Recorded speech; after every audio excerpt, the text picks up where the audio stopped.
Hello friends, இந்த வீடியோவில் இன்றைக்கி என்ன பார்க்க போகிறோம் அப்படின்னு பார்த்தீங்கன்னா, டிஎன்டெட் பேப்பர் 1 நியமன தேர்வுக்கான மேக்ஸ் கொஷின் தான் பார்க்க போகிறோம்.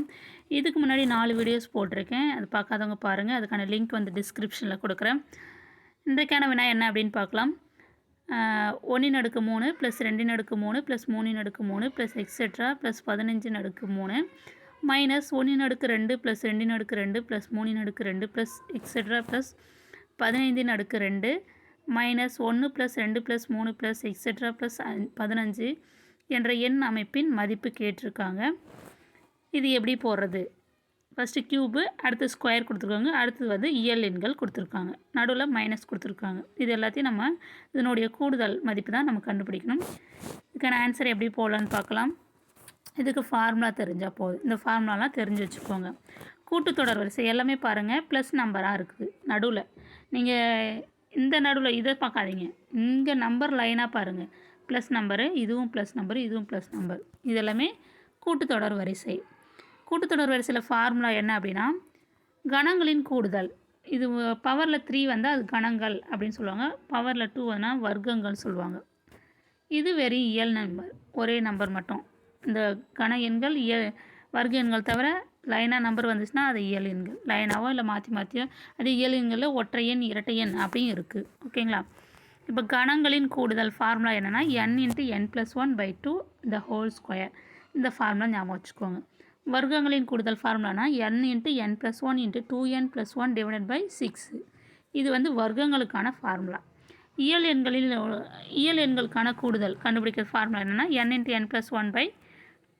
இது 3 ஃபார்முலாவும் நீங்கள் ஞாபகம் வச்சுக்கோங்க. ஓகேங்களா? இன்னும் இது தவிர வேறு என்ன இருக்குன்னா, ஒற்றை இயல் எண்களின் கூடுதல் n² ஃபார்முலா, அதுவும் ஞாபகம் வச்சுக்கோங்க. அதுலேயும் சம் கேட்குறாங்க. ஓகேங்களா?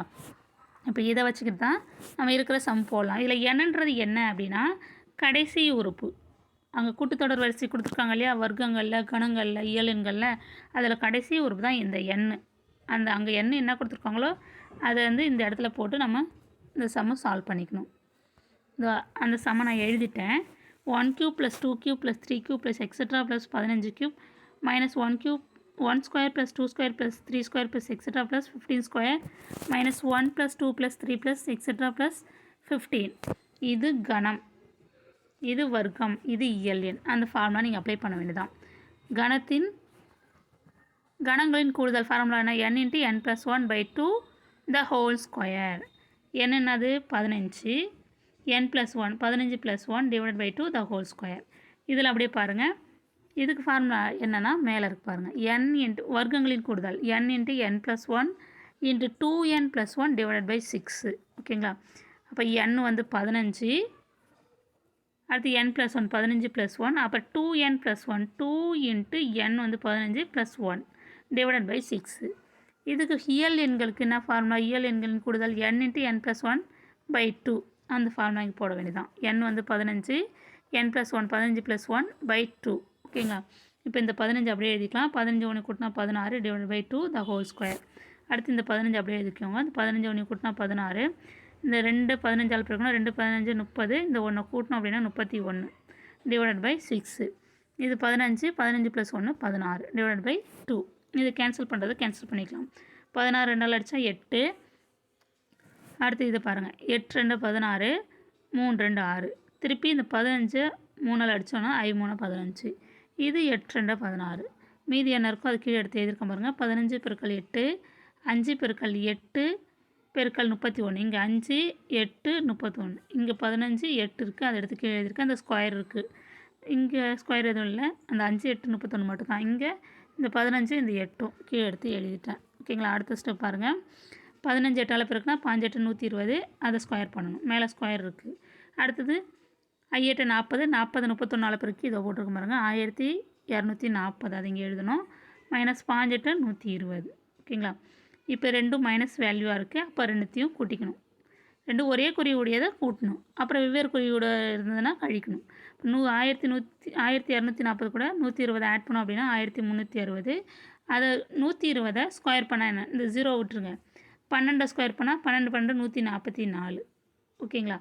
கிடைக்கும். அப்போ இங்கே 0 இருக்குது. ஸ்கொயர் பண்ணக்குள்ள அந்த 2 0 சேர்ந்து வரும். அப்போ 14400 வரும். அதை ஸ்கொயர் பண்ணிங்கன்னா.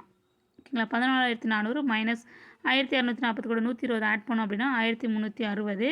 இப்போ 14,400லேருந்து 1360 கழிச்சிங்கன்னா 13,040 இதான் வந்து ஆன்சர். ஆப்ஷனில் பாருங்கள் இந்த ஆன்சர் இருக்கான்னு. 13,040 அங்கே இல்லை பாருங்கள். 14,040 இருக்குது. 13,040 அங்கே கொடுக்கவே இல்லை. இந்த 4 ஆப்ஷனும் தப்பு. ஓகேங்களா? ஆன்சர் வந்து இதுதான் உங்களுக்கு வருது. இந்த ஃபார்முலா யூஸ் பண்ணி தான் போடணும். ஓகேங்களா? அப்போ கரெக்ட் ஆன்சர் இதுதான். ஓகேங்களா? இப்போ நெக்ஸ்ட் சம் பார்க்கலாம். 2 கோணங்களின் விகிதம் 5:4 அதே கோணங்களின் நேர்கோட்டு மைய கோணத்தை அமைக்கிறது எனில் அவ்விரு கோணங்களையும் காண்க. 2 கோணங்களின் விகிதம் கொடுத்துட்டாங்க 5:4. ஒன்று 5 பங்கு, ஒன்று 4 பங்கு இருக்குதுன்னு அர்த்தம். அப்புறம் அதே கோணங்களை வந்து நேர்கோட்டு மையத்தை அமைக்கும்னு சொல்லியிருக்காங்க. நேர்கோட்டு மையம்னா 180 டிகிரி. நேர்கோட்டு மைய கோணம் அப்படின்றது இதுதான். இதான் நடுமையம். இது நேர்கோடு. நேர்கோட்டு மைய கோணம்ன்றது 180 டிகிரி. அது எல்லாருக்கும் தெரிஞ்சது. இந்த மாடலில் நிறைய சம் கேட்குறாங்க நேர்கோட்டு மைய கோணத்தை வச்சு. ஓகேங்களா? இது மாதிரி சம்மை நீங்கள் பார்த்துக்கோங்க. இப்போ 2 கோணங்களின் விகிதம் கொடுத்துட்டாங்க 5:4ன்னு. அப்போ அந்த கோணங்கள் என்னன்னு கேட்டிருக்காங்க. ஒன்று வந்து 5 விகிதத்தில் இருக்குது, ஒன்று 4 விகிதத்தில் இருக்குது. அதாவது ஒன்று மொத்தம் எத்தனை பங்குன்னு இதிலே நம்ம பார்க்கணும். மொத்தமாக 5 4 கூட்டினா 9. 9ல் 5 பங்கு ஒரு கோணம், 4 பங்கு இன்னொரு கோணம். அப்போ ரெண்டுத்தையும் ஆட் பண்ணிங்க அப்படின்னா உங்களுக்கு 180 டிகிரி வரணும். ஓகேங்களா? இது எப்படி போகிறது நான் சொல்கிறேன். இந்த 5:4 5 + 4 கூட்டினோன்னா 9. இப்போ 9ல் 5 பங்கு ஒரு கோணம், 9ல் 4 பங்கு இன்னொரு கோணம். நம்மளுக்கு என்ன நேர்கோட்டு மைய கோணம் 180 டிகிரின்னு கொடுத்தாச்சு. ஓகேங்களா? அப்போ 90 எந்த நம்பரால் பெருக்கினா 180 கிடைக்குன்னு நம்ம பார்க்கணும். 20ஆல் பெருக்கணும். அப்போ 5 20ஆல் மேலேயும் கீழேயும் பெருக்குங்க. 5 20 100, 9 20 180. நம்மளுக்கு டிவைடில் 180 வரணும். 180 டிகிரியில் 100 டிகிரி ஒரு கோணம், இன்னொரு டிகிரி 80 டிகிரி. இன்னொன்று 9 2ஆல் 20ஆல் பெருக்கணும் 180 கிடைக்கும். 4 20ஆல் அதே மாதிரி பெருக்கணும். கீழே என்ன பெருக்கணுங்க அதே தான் மேலேயும் பெருக்கணும். 4 20 80, 9 20 180. ஓகேங்களா? இப்போ 180 டிகிரியில் 100 டிகிரி ஒரு கோணம், 180 டிகிரியில் அந்த நேர்கோணத்தில் 80 டிகிரி ஒரு கோணம். அப்போ ஆன்சர் என்னென்னா 100 டிகிரி 80 டிகிரி. இது ரெண்டுத்தையும் ஆட் பண்ணால் 180 டிகிரி நம்மளுக்கு கிடச்சிடுது. ஓகேங்களா? இப்படி தான் இந்த கொஸ்டினுக்கு ஆன்சர் கண்டுபிடிக்கணும். ஈஸியாக இதுதான் வழி. ஓகேங்களா? அப்போ ஆன்சர் என்னென்னா ஆப்ஷன் பி தான் கரெக்டான ஆன்சர். இப்போ அடுத்த கொஸ்டின் பார்க்கலாம். 4 5 மற்றும் 7 ஆகிய இலக்கங்களை ஒரு முறை மட்டும் பயன்படுத்தி அமையும் 3 இலக்க பகா எண்களின் எண்ணிக்கை. இந்த 3 எண்களையும் ஒரு முறை மட்டும்தான் பயன்படுத்தி 3 இலக்க பகா எண்களின் எண்ணிக்கை கேட்டிருக்காங்க. ஒரு முறை தான் நீங்கள் பயன்படுத்தணும். அதே 3 இலக்க பகா எண்கள் எதுன்னு கேட்டிருக்காங்க. பகா எண்கள்னால் ஒன்றாலையும் அதே எண்ணாலையும் வகுபடக்கூடிய எண்கள் தான். ஓகேங்களா? சரி, இது எப்படி போடலான்னு பார்க்கலாம். 4 5 7 நான் எழுதியிருக்கேன். அந்த 3 இலக்கங்களையும் பயன்படுத்தி எத்தனை எண்கள் எழுதலாம் அப்படின்னா 6 எண்கள் தான் எழுத முடியும். ஓகேங்களா? 6 எண்கள் எழுதிட்டா மாற்றி மாற்றி போட்டு ஃபஸ்ட்டு 4, அது 2வது 5, அடுத்து 7ன்னு போட்டு எல்லாம் மாற்றி மாற்றி எழுதியாச்சு. இதில் பகா எண் எதுன்னு நம்ம கண்டுபிடிக்கணும். பகா எண்ணா ஒன்றாலையும் அதே எண்ணாலையும் மட்டும் வகுபடக்கூடிய எண்கள். மீதி ஒரு எண்ணுக்கு நிறைய வகுத்திகள் அல்லது காரணிகள் இருந்தால் அது பகு எண். இப்போ நிறைய வகுத்திகள் காரணிகள் உள்ள எண்களை ஃபஸ்ட்டு நம்ம நீக்கிடலாம். என்னென்னா 475 பாருங்கள், இது 1ஆல் வகுப்படும், 475ஆலையும் வகுப்படும். வேறு எதால் வகுப்படும்? 5ஆல் வகுப்படும். ஏன்னா இது 5 கடைசியில் 5ன்னு முடிஞ்சிருக்கு. அப்போ 5ஆல் வகுப்படும். அப்போ இதுக்கு 2ற்கு மேற்பட்ட காரணிகள் வகுத்திகள் இருக்குது. அப்போ இது தப்பு, ஆன்சர் வராது. அடுத்து 574 பாருங்கள், இது 1ஆல் வகுப்படும், 574ஆல் வகுப்படும். அடுத்து எதால் வகுப்படும்? 2ஆல் வகுப்படும். ஏன் 2ஆல் வகுப்படும்? கடைசி இலக்கத்தை பாருங்கள், 4ன்னு இருக்குது. 4ன்னு முடிஞ்சதுன்னா அது 2ஆல் வகுப்படும், எல்லாருக்கும் தெரிஞ்சது. அப்போ இதுக்கும் 2க்கு மேற்பட்ட இன்னும் நிறைய நம்பரால் வகுப்படும். அதை நம்ம வகுத்து பார்த்தா தான் தெரியும். அப்போ 2ற்கு மேற்பட்ட காரணிகள் இதிலே வந்துடுச்சு, வகுத்திகள் வந்துடுச்சு. அப்போ இதுவும் ஆன்சர் வராது. அதே மாதிரி 745 இப்போ சொன்ன மாதிரி தான், கடைசியில் 5ல் முடிஞ்சிருக்கு, அதுவும் வராது. 754 இதுவும் வராது. அப்போ எந்த எண்கள் மட்டும் வரும்? 457, 547. இது 2 எண்கள் மட்டும்தான் பகா எண்கள். இந்த எண்களுக்கு 2 காரணிகள் மட்டும்தான் இருக்கும். எப்படி சொல்கிறீங்கன்னா இது வந்து ஒரு ஒற்றைப்படை எண்.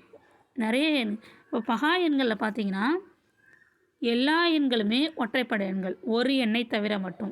எந்த எண் அப்படின்னா 2ன்ற ஒரு எண் மட்டும்தான் மிகப்பெரிய மிகச்சிறிய இரட்டைப்படை எண்களில் பகா எண் கொண்டது. ஓகேங்களா? அதுவும் கொஸ்டினாக கேட்டிருக்காங்க. இரட்டைப்படை எண்களில் பகா எண் எது அப்படின்னு கேட்டிருக்காங்க. 2ன்னு ஆன்சர் எழுதணும். அதுவும் நிறைய கொஸ்டின் பேப்பரில் நான் போட்டிருப்பேன். அப்போ இதுக்கு என்ன ஆன்சர் வரும்னா இது 2 தான் ஆன்சர். இப்போ எத்தனை நம்பர் கிடச்சிருக்கு பகா எண்?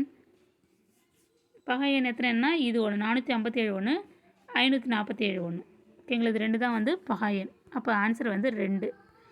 ஆப்ஷன் சி தான் கரெக்டான ஆன்சர் இந்த கொஸ்டினுக்கு. ஓகேங்களா, இந்த 3 சம்மில் ஏதாவது டவுட் இருந்ததுன்னா கமெண்ட்ஸில் தெரிவிங்க. இந்த வீடியோ உங்களுக்கு பயனுள்ளதாக இருக்கும்னு நான் நம்புகிறேன். Thank you friends. அடுத்த வீடியோவில் இன்னும் ஒரு 3 கொஸ்டின்ஸோட பார்க்கலாம். ஓகேங்களா, இது எல்லாமே வந்து ப்ளேலிஸ்ட்டில் கொடுத்துருக்கேன். இது வந்து 17/10/2022 ஆஃப்டர்நூனில் நடந்த கொஸ்டின் பேப்பர். அதுக்கு முன்னாடி 14, 15, 16, 17 காலையில் நடந்த கொஸ்டின் பேப்பர். இது எல்லாமே 30 வினாக்கள் வந்து வீடியோஸ் போட்டிருக்கேன். அதுக்கு அந்த வீடியோஸ்க்கான லிங்க் வந்து ப்ளேலிஸ்ட்டில் இருக்குது. ப்ளேலிஸ்ட்லேயும் போட்டிருக்கேன். ஒவ்வொரு வீடியோக்குள்ளேயும் டிஸ்கிரிப்ஷன்லேயும் கொடுத்துருக்கேன். பாருங்கள், உங்களுக்கு யூஸ்ஃபுல்லாக இருக்கும். எல்லாமே வந்து 10th ஸ்டாண்டர்டுக்குள்ளே இருக்கிற மேக்ஸ் புக்கில் இருந்து தான் கேட்டிருக்காங்க. ஓகேங்களா, இந்த எஸ்சிடி எக்ஸாமுக்கு இதுலேருந்து கொஸ்டின்ஸ் வரும் கண்டிப்பாக. ஓகேங்களா, எல்லாமே அதில் கவர் ஆகுது இல்லையா? மொத்தம் நிறைய கொஸ்டின்ஸ் இருக்கு இல்லையா? ஒவ்வொரு கொஸ்டின் செட்லேயும் 30 கொஸ்டின்ஸ். இப்போ 3 கொஸ்டின் பேப்பர் எடுத்தாலே காலையில் மாலையில் மதிய வேலையில் ஒரு நாளைக்கு 2 எக்ஸாம் நடந்தது இல்லையா? ஒரு நாளைக்கு 60 கொஸ்டின். அப்போ 180 கொஸ்டின், 200 கொஸ்டின் கிட்டே இது வரைக்கும் நான் ஆன்சர் போட்டிருக்கேன். எப்படி போகிறதுன்னு போட்டிருக்கேன். ஷார்ட்கட் கொடுக்குற இடத்துலையும் ஷார்ட்கட் கொடுத்துருக்கேன். அதை பாருங்கள், உங்களுக்கு யூஸ்ஃபுல்லாக இருக்கும். இது இல்லாமல் பிஓ எக்ஸாமுக்கு நிறைய கொஸ்டின் வந்து பிஓ கொஸ்டின் பேப்பர்லேருந்து நிறைய மேக்ஸ் கொஸ்டின் போட்டிருக்கேன். அதுவும் பாருங்கள். அந்த கொஸ்டின் எல்லாமே நம்ம 10th ஸ்டாண்டர்டுக்குள்ளே இருக்கக்கூடிய மேக்ஸ் புக்கில் இருக்கக்கூடிய கொஸ்டின்ஸ் தான். எல்லாமே புக்கில் இருக்குது. எந்த புக்கில் இருக்குது, எந்த பேஜில் இருக்குது, எல்லாமே பிஓன்னு நீங்கள் டைப் பண்ணிங்கன்னா தெரியும். ப்ளேலிஸ்ட்லேயும் கொடுத்துருக்கேன். பிஓவில் question paper previous year question paper நீங்கள் போடுங்க, இல்லை இந்த இயர் கொஸ்டின் பேப்பரையும் போடுங்க, இருக்கும். அதையும் நீங்கள் பார்த்து வச்சுக்கோங்க எப்படி போகிறது, என்னென்ன கொஸ்டின்ஸ் கேட்டிருக்காங்க. அதே கொஸ்டின் இதுலேயும் கேட்டிருக்காங்க, டிஎன்பிஎஸ்சிலையும் கேட்டிருக்காங்க. பாருங்கள், உங்களுக்கு யூஸ்ஃபுல்லாக இருக்கும். யூஸ்ஃபுல்லாக இருந்ததுன்னா கமெண்ட்ஸில் நீங்கள் போடலாம். உங்களுடைய பதிவை வந்து நீங்கள் கொடுக்கலாம், எனக்கு யூஸ்ஃபுல்லாக இருந்துச்சு அப்படின்னு. ஓகேங்களா, தேங்க்யூ ஃப்ரெண்ட்ஸ்.